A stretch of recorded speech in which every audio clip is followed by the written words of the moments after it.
tribe, how are you?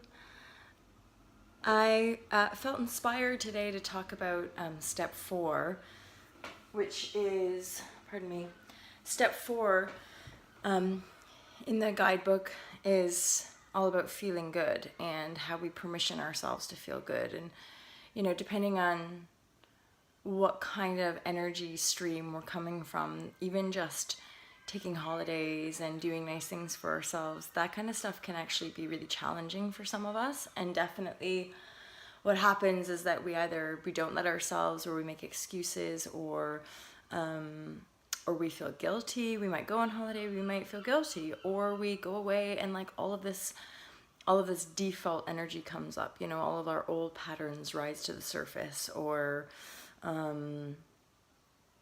we might start to feel isolated. We might start to feel like everybody else can have a nice time. Everyone else can feel really good, but not me. I'm too sensitive. I'm too much, right? Hence, we go back into those default settings. And something that is very much a topical conversation for Team Love is actually making our exit from social media. So this weekend, Team Love have made a commitment to actually put our phones away properly. Now then, I'm going to be on my computer because I had to get some writing done over the next few days for another book compilation that all of Team Love are a part of. So this is really exciting. So there is sort of like a little bit of work to be done, but otherwise I realized it is important. It is important to completely come away from social media and to completely come away from our devices, to put them down in a way sort of out of reach and out of sound, right? And to be present with our reality and to be present with one another. Weirdly, I got this insight because I was about to share about time and money, and then it obviously somehow leaned into this unplugging because I knew I wanted to talk about that. And then I thought about how unplugging and feeling good goes together. But how this loops into my share regarding time and money is that I was thinking how those are just kind of the illusions of linearity, like a timeline and this economy which progresses that timeline. And we're busting through that as a frequency of perception. And I was thinking, yeah, it's not time and money, it's experiences and people. Because we're the ones who created this economy. So we the people are in essence the real value. And what we exchange is ultimately those services, that value, that whether it's an apple or whether it's a smile, we're exchanging information with one another. And the money or an economy has really been a symbol of that exchange. And we can see how unaware we've become because now, it's all much more convoluted. Hence unplug, hence feel good. It's that in a sense, the speeding freight train of that kind of matrix or that systematic world that we are endeavoring to transform with love. So we can see that kind of never-ending hamster wheel or freight train. It's just getting faster and faster, and the faster it gets, the less valuable it becomes, right? And yet there's still great value there. So we really are sort of extracting all the best bits of that frequency of perception, but then expanding it. So our linear perspective, it's almost like the time money flips. So the linear perspective becomes cyclical, and then this sort of idea of a linear even exchange or progress, that also becomes more fluid and in the present moment, because a lot of us would have experienced patterns of depletion and exhaustion, right? Because again, chasing the dream out there in the system is exhausting. It's insane, right? We can feel the insanity of it. And yet we're all working with ourselves in essence, right? We are that which we see, and so we are the reality, and we're working with the reality that we're already in. And to deny that, I think is like certainly an interesting facet people talk about in some spiritual communities about spiritual bypassing, that we can so easily judge and be hard on one another when we don't have our, pardon my French, our shit together. You know, we might not have this, that, or the other. We might not even be in harmony with our relationships, but it's so easy for us to tell one another about it, right? And so that's where all of this stuff is really such a deep practice of humility when it comes down to it, because we have to own a lot of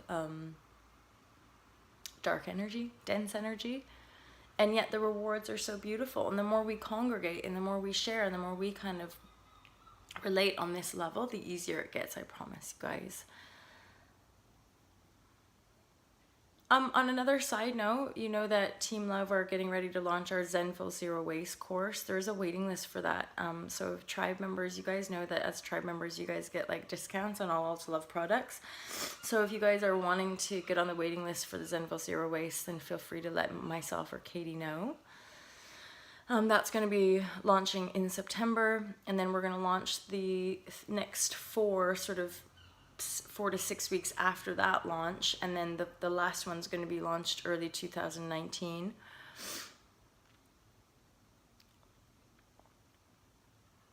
So yeah, I think that's it, you guys. A quick little share ultimately, but to put it out there that are coming off of our devices.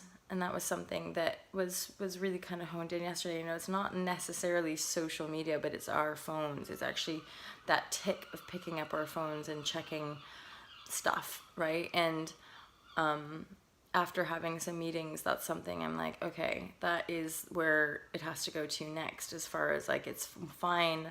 I haven't watched mainstream media for ages, but there is a cyclical pattern which is probably relevant to the collective, as far as like these checking the phones. It's like checking our connectivity through an external device rather than checking in here, right? And the more, and that's something very much where I am, is I just, the way I vision my joyful life is like, not like I can do this and I can create content, but not constantly checking this device and having other people who probably aren't potentially as addicted to it, who do that as a job, who do that as work, right? And then I just get to share the juicy nuggets with you guys, but not have to engage with information via social media. So I hope that makes sense to you guys. And part of the reason I felt it important to share this is because I will not be posting this weekend. So I'm actually, after this and after doing a few posts around my different channels, I'll just be coming off for the whole weekend, you guys. So I might not even kind of see you on social or anywhere until Monday. Hence why yesterday I shared a nice little yoga video, and we're obviously building up that library. So there's some yoga videos for you. There is a meditation on there. And of course, our more daily shares. So let's all unplug together. It's a great weekend to do so. Things are about to kind of properly take off, you could say, for the summer season. And I'm looking forward to just being present with humans and like going and doing stuff in nature and not having that phone away, because that's something where I've had to really look at that and look at the teachings and acknowledge that kind of tick, as it were, and to do some practice and do some work there and then get back to you guys. Because this could be an extended Unplugged course series as well, because we've got a mini course of Unplugged, which is based on the book, and then more tips and tools and secret groups for like these people who are unplugged. It's like, how do we keep going with this unplugging without feeling disconnected? And again, that's the paradox of it, again, because our connection is always here. All of these other things are just sort of extensions of that connection, and so we want to be using all of these extensions from our own connected space, not from this sort of, again, systematic patterning of, am I accepted, am I belonging, am I, you know, like, who's messaging me, can I, all this, whatever it is for each of us. We all have a slightly different way of relating to it. And of course, we have a different way of relating to ourselves. I hope you're loving yourself. Again, I'll encourage you guys to, especially because it's summer, what are you guys up to this summer? What plans are you making? Because I hope that we're making plans that basically just revolve around us feeling good. And then please feel free to share right here whether or not, what emotions come up for you. Do you guys ever get guilty when you book time off, or do you sabotage it? Do you limit yourself? Do you make excuses? Do you make yourself like not be able to afford it? What kind of stuff comes up for you when you think about planning a fun adventure, when you think about actually just having a jolly good time? I be honest with you, like for me the last couple of days, there was this weird energy of sitting with like this deep despair and like rejection and like abandonment and like it's not, I'll never be loved and da da da. And so I'm sitting with those blocks, but of course those blocks have to come up for me to move through them and continue to acknowledge and honor the desire for a happy, healthy relationship. So there you have it. Hence unplugging, to really kind of ground in and just have some fun times. So I hope you guys have some really good times. I love you guys. I hope that was useful to you. I look forward to updating you and catching up with you and catching up with the momentum of the tribe as well on Monday. Enjoy your yoga session and have a great weekend, you guys. Lots of love. Take care. Peace out.